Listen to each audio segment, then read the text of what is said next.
जय गुरुदेव। आज गुरु पूर्णिमा है। आज एक पावन पवित्र दिन है। तो इस पावन पवित्र दिन में मेरे गुरुदेव को, मेरे महान संत जी को, मेरे महापुरुषों को कोटि कोटि प्रणाम। गुरु अनंत है, गुरु असीम है, गुरु की महिमा अपरंपार है। गुरु के माध्यम से हम लोग को शिक्षा मिलता है, ज्ञान मिलता है। गुरु के माध्यम से हमारे भीतर जो एक रोशनी है, जो किरण है, वो प्रकाशित होता है गुरु के माध्यम से। गुरु के माध्यम से हमारे भीतर जो एक अमर ज्योति जल रहा है, उस ज्योति को हम लोग दिन रात देख पाते हैं, जान पाते हैं, समझ पाते हैं, अनुभव कर पाते हैं। गुरु के माध्यम से हमारे भीतर जो दिन रात एक दिया जल रहा है ना, उस दिया को हम लोग जान पाते हैं, समझ पाते हैं, उस दिया को हम लोग अनुभव कर पाते हैं गुरु के माध्यम से। गुरु के माध्यम से हमारे भीतर, हमारे जो हृदय का दरवाजा सदियों से बंद पड़ा है, उस हृदय की दरवाजा गुरु के मंत्र के माध्यम से, गुरु के माध्यम से वो हृदय की दरवाजा खोल जाता है और हम लोग परम सत्य से परिचय कर पाते हैं, परम सत्य से परिचय कर पाते हैं। गुरु की महिमा, कृपा इतना ही होता है। इसलिए आज इस पावन दिन में मैं एक भक्त होने के नाते, एक शिष्य होने के नाते मेरे गुरुदेव के प्रति, मेरे महान संत के प्रति, महापुरुषों के प्रति कृतज्ञता अर्पण करना मेरे जीवन की एक सबसे बड़ा महत्वपूर्ण कर्म भी है और धर्म भी है। तो जय गुरुदेव। तो आज मैं गुरुदेव के बारे में जितना भी बोलूँ, जितना भी महिमा गाने के लिए कोशिश करूँ, गुणगान करने के लिए कोशिश करूँ, उतना ही कम पड़ेगा। इसलिए कहते हैं मैं तो कोशिश करूँगी, लेकिन गुरु की महिमा इतना, मतलब गुरु की असीम महिमा होता है, गुरु अपरंपार होता है। गुरु के बारे में कितना भी बोलो कम पड़ेगा, कम पड़ता है। इसलिए कहते हैं गुरु गुण लिखा ना जाए प्यारे, गुरु गुण लिखा ना जाए। चाहे ये पूरे धरती की कागज इकट्ठा कर लूँ गुरु गुण लिखने के लिए, बोलने के लिए, फिर भी गुरु गुण लिखना असंभव होता है। ठीक से गुरु गुण लिख के कभी खत्म किया नहीं जा सकता है। इसलिए कहते हैं गुरु गुण लिखा ना जाए प्यारे, गुरु गुण लिखा ना जाए। इसलिए मैं कहती हूँ गुरु मेरी पूजा, गुरु गोविंद, गुरु पर ब्रह्मा, गुरु भगवंत। गुरु मेरी पूजा, गुरु गोविंद, गुरु पर ब्रह्मा, गुरु परमेश्वर। गुरु परमेश्वर है, गुरु परमात्मा है। तो आज के दिन में गुरुदेव के चरणों में मैं आज वृंदावन की एक महान संत जी की कहानी अर्पण करूंगी। वृंदावन में एक महान संत जी थे, वृंदावन में। तो ये सच्ची कहानी है, सच्ची घटना है। वृंदावन में एक महान संत जी थे। तो महान संत जी क्या करते थे, रोज सुबह 4, 4:30 बजे यमुना नदी में स्नान करने के लिए जाते थे और स्नान करने का बाद मंदिर में आते थे पूजा करने के लिए।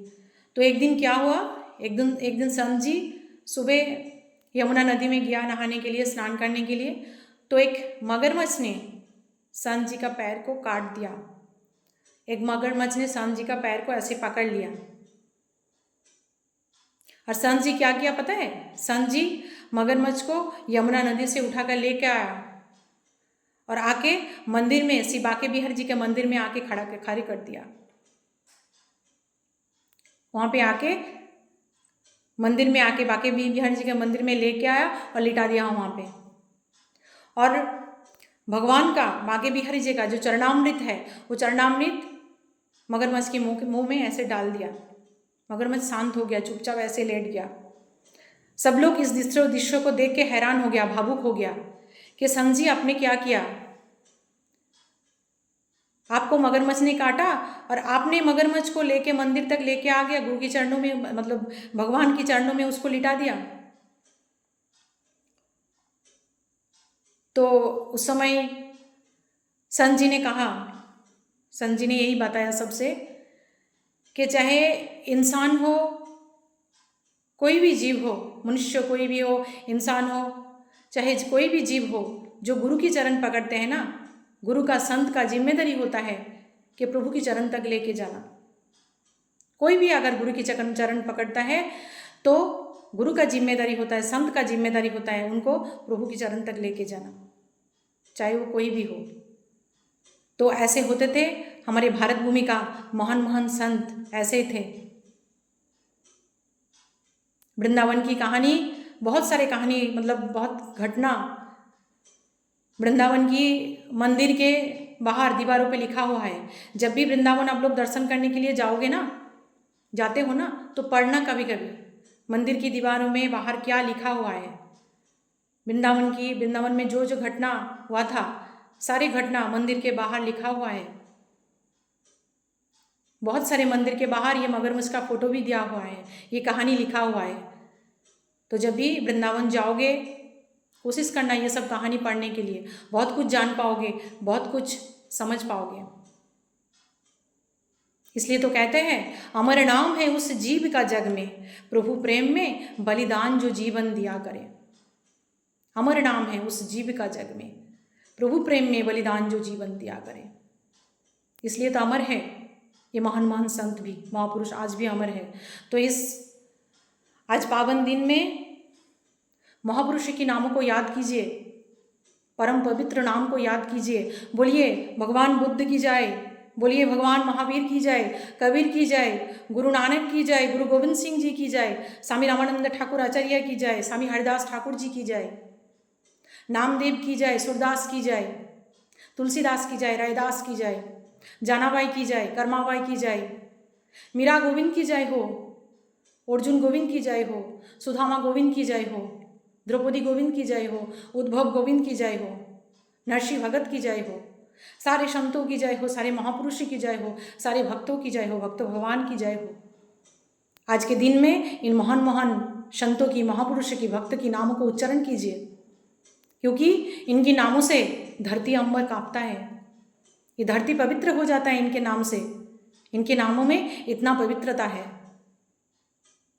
जिस जगह पे ये नाम उच्चारण होता है ना, वो जगह पवित्र बन जाता है।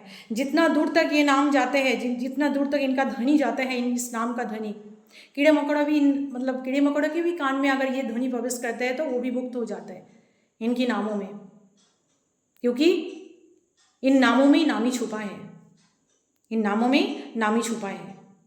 इसलिए याद कीजिए, मतलब ये नाम को, परम पवित्र नाम को आज के दिन में हृदय से, भाव से, प्रेम से याद कीजिए।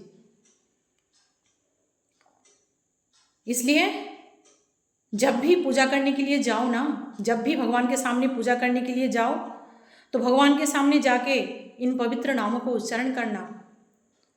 कभी भगवान के सामने जाके बोलना भगवान बुद्ध की जय हो, महावीर की जय हो, कबीर की जय हो। जब भी प्रभु के सामने जाओगे, इन महान महान संतों की, महापुरुषों की, गुरुओं की नाम उच्चारण करना। चाहे भगवान के चरणों में आप पुष्प फूल चढ़ा पाओ, नहीं चढ़ा पाओ, लेकिन इन पवित्र नामों को जरूर उच्चारण करना, क्योंकि इनके नामों के जैसा पवित्र पुष्प भगवान के चरणों में और कुछ हो ही नहीं सकता, कुछ नहीं हो सकता। क्योंकि प्रभु की चरण तक पहुंचने के लिए इनकी माध्यम होके जाना पड़ेगा। प्रभु की चरण पकड़ने का इच्छा है तो पहले इनका चरण पकड़िए, महापुरुषों की चरण पकड़िए, गुरु की चरण पकड़िए, संतों की चरण पकड़िए। पहले महापुरुषों की चरण पकड़ना पड़ता है, उसके बाद ही प्रभु को मिलता है, उसके बाद ही प्रभु को जाना जा सकता है, उसके बाद ही। इसलिए इन महापुरुषों के नामों के प्रति आकर्षण हो, इस महापुरुष की वाणी के प्रति आकर्षण हो। मेरे को शुरू से ही इस महान महान संतों की, महापुरुषों के नामों के प्रति आकर्षण था। जब भी मैं कबीर सुनती थी, जब भी मैं महावीर सुनती थी ना, मेरे भीतर एक गहराई अनुभूति होता था, मेरे रोंगटे खड़े हो जाते थे, मेरे पूरे शरीर में गुज़बाम्स आता था कि अरे महावीर, अरे कबीर, इनको तो जानना है, इनको तो समझना है। क्योंकि मैंने शुरू से एक बात बहुत अच्छे से समझ लिया था कि सहारा मिलेगा तो इनके माध्यम से मिलेगा। अगर सहारा मिलेगा तो इन महापुरुषों के माध्यम से मिलेगा। तो आज देखिए, आज किनारा भी मिल गया और सहारा भी मिल गया। इसलिए जब भी भगवान के सामने जाओ ना, इन महापुरुषों की नामों को, एक दो नामों को उच्चारण कीजिए और रोज बोलिए सबका भला हो, सबका मंगल हो। ये बात रोज भगवान के सामने बोलिए। देखना आपने भीतर ही कितना पवित्रता महसूस करोगे आप। रोज भगवान के सामने इन महापुरुषों के नामों को एक बार उच्चारण कीजिए और सबका भला हो, सबका मंगल हो बोलिए। और कुछ पूजा की नियम विधि अगर जान पाओ, नहीं जान पाओ, कोई बात नहीं, हो सकता है तो प्रभु के लिए प्रेम की अश्रु बहा दीजिए थोड़ा प्रभु के सामने बैठ के। यही प्रभु के लिए बहुत होगा, आपको आगे बढ़ने के लिए ये बहुत होगा। सहारा मिल जाएगा आपको, किनारा भी मिल जाएगा। यहाँ पे तो पूजा का बहुत कुछ नियम कानून विधि है। कोई फल देता है, कोई फूल देता है यहाँ पे। इसलिए तो कहते हैं यहाँ पल पल में पूजा होता है, यहाँ पल पल में होते हैं पूजा, यहाँ पल पल में होते हैं पूजा। सर झुकाने की फुर्सत नहीं है। यहाँ पल पल में पूजा होता है, लेकिन सर को ठीक से भगवान के सामने झुकाने की फुर्सत ही नहीं है। पूजा तो होता है लेकिन सर ठीक से झुकता नहीं है। तो इस सर को भगवान के सामने झुका कर रखो। थोड़ा टाइम होगा तो भगवान के सामने जाके बैठो, महापुरुषों की नाम उच्चारण करो, सबका भला हो, सबका मंगल हो बोल के 2-5 मिनट प्रेम से, भाव से गुरु के पास बैठ जाइए। गुरु दीक्षा तो हम लोग सब यहाँ पे लेते हैं, लेकिन गुरु दीक्षा का महत्व क्या है हम लोग सब लोग ठीक से जान नहीं पाते, समझ नहीं पाते। गुरु दीक्षा क्या है, गुरु दीक्षा का मूल उद्देश्य क्या है। इसलिए गुरु दीक्षा लेने से पहले बार बार सोचिए कि मैं गुरु दीक्षा लेने के लायक हूँ, क्या इस सफ़र को मैं ठीक से निभा पाऊंगा, क्या मैं इस जिम्मेदारी को ठीक से निभा पाऊंगा। गुरु दीक्षा लेना मतलब एक बहुत बड़ी जिम्मेदारी उठाना, बहुत बड़ा जिम्मेदारी उठाना। गुरु दीक्षा को इतना हल्के से मत लीजिए। गुरु दीक्षा जीवन की एक बहुत बड़ी जिम्मेदारी है। इस सफ़र को ठीक से पूरा करना पड़ता है। इसीलिए बार बार गुरु दीक्षा लेने से पहले अपने आप से पूछिए, क्या मैं इस सफ़र को ठीक से उठा पाऊंगा। क्या गुरु ने जो मंत्र दीक्षा हम लोग को देंगे, कि इस मंत्र को हम लोग हर सांस सांस में, हर रोम रोम में, हर नस नस में अनुभव कर पाऊंगा। ये सब सोचिए, उसके बाद ही गुरु दीक्षा लीजिए। हम लोग तो गुरु के प्रति बहुत कुछ सेवा करने के लिए कोशिश करते हैं, लेकिन सबसे मूल सेवा क्या है गुरु के प्रति। सबसे बड़ी सेवा है गुरु के प्रति, पहली सेवा सबसे। गुरु को कभी मनुष्य नहीं समझना, कभी इंसान नहीं समझना, कभी व्यक्ति नहीं समझना। गुरु को, गुरु व्यक्ति नहीं है, गुरु मनुष्य नहीं है, गुरु इंसान नहीं है, इंसान नहीं है। इसलिए कबीर कहते हैं, गुरु को मानुष जानते, गुरु को मानुष जानते नरक कहिए अंध। गुरु को कभी मनुष्य नहीं समझना, कभी मनुष्य नहीं समझना। गुरु मनुष्य नहीं है, गुरु पर ब्रह्म परमात्मा है। गुरु को कभी भी मनुष्य नहीं समझना। गुरु को मानुष जानते ते नर कहिए अंध। पहली सबसे पहली बात है कि गुरु को कभी मनुष्य नहीं समझना। और दूसरी ये बात है कि गुरु ने जो दीक्षा मंत्र दिया है, जो दीक्षा मंत्र गुरु ने दिया है ना, उस मंत्र को हर पल हर क्षण ऐसे जपना है कि वो मंत्र हमारी हर रोम रोम में, हर नस नस में, हर सांस सांस में बस जाए। उस मंत्र को ऐसे तरीक़े से जपना है कि मंत्र हमारी हर नस नस में, हर सांस सांस में बस जाए। यही होता है गुरु के प्रति सबसे बड़ी सेवा, यही होता है। गुरु दीक्षा हम लोग तो सब ले लेते हैं, लेकिन गुरु दीक्षा लेने का बाद भी प्रभु के प्रति आकर्षण नहीं होता है क्यों नहीं होता है? क्योंकि हम लोग मंत्र को ठीक से जप नहीं पाते हैं। मंत्र को हम लोग ठीक से जप नहीं पाते हैं। इसीलिए गुरु दीक्षा लेने का बाद भी हम लोग को गुरु के प्रति, भगवान के प्रति उतना आकर्षण नहीं होता है। गुरु दीक्षा का मतलब क्या है? गुरु दीक्षा का मतलब ये है, हमारे सबके भीतर जो भक्ति का बीज है ना, वो बीज गुरु दीक्षा के माध्यम से वो बीज एक फल की आकार लेता है, फल की आकार ले लेता है। हमारे भीतर जो सबके भीतर जो भक्ति का बीज है, वो गुरु दीक्षा की मंत्र का बारिश जब उस बीज के ऊपर पड़ता है ना, उसके बाद ही वो एक फल का आकार ले लेते हैं। इसीलिए जो व्यक्ति ठीक से मंत्र को जपते हैं ना, मंत्र को अनुभव करते हैं, उनके भीतर जो भक्ति का बीज है वो एक फल का आकार ले लेते हैं। और जो ठीक से इस मंत्र को नहीं जपते हैं, भीतर का जो बीज है वो सारा जीवन बीज ही रह जाता है, कभी फल का आकार नहीं लेता है। तो गुरु दीक्षा को ठीक से, बहुत प्रेम से, भाव से जपिए। मेरे वृंदावन की महान संत जी है, मेरे वृंदावन की महान संत जी को जानते हो, तो मेरे वृंदावन की महान संत जी के पास बहुत लोग आते हैं गुरु दीक्षा लेने के लिए, लेकिन संत जी गुरु दीक्षा देते नहीं हैं। संत जी बार बार यही कहते हैं कि पहले अपने घर में जाओ और 2-4 दिन अपने आप से पूछो कि क्या मैं गुरु दीक्षा लेने के लिए लायक हूँ, क्या मैं गुरु दीक्षा को, इस सफ़र को ठीक से उठा पाऊँगा। इस गुरु दीक्षा नाम की, गुरु मंत्र नाम की जो अमूल्य संपद है, अमूल्य वस्तु है, ये जो अमूल्य हीरा प्रभु हमारे कान में प्रवेश कराएंगे, उस हीरा को हम लोग ठीक से भीतर संभाल के रख पाएंगे।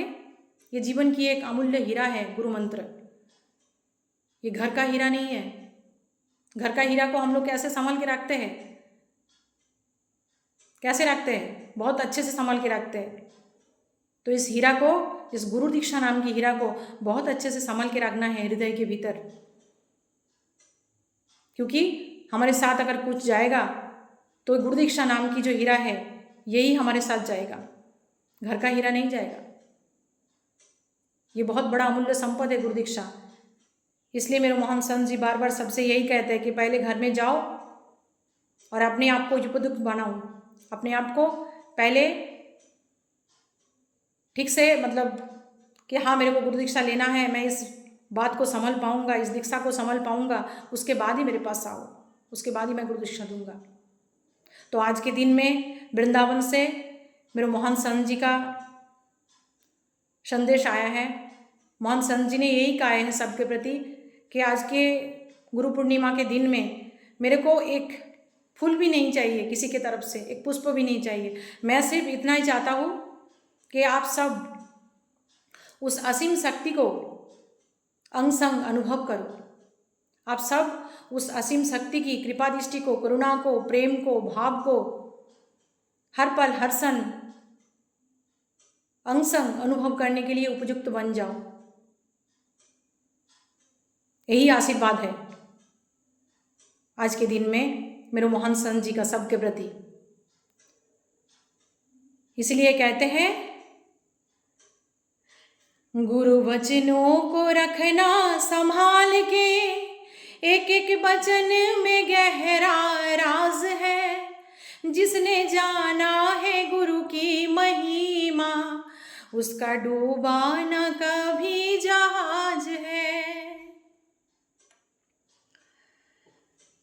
हे गुरु ब्रह्मा हे गुरु विष्णु, हे गुरु ब्रह्मा हे गुरु विष्णु, हे शंकर भगवान आपके चरणों में।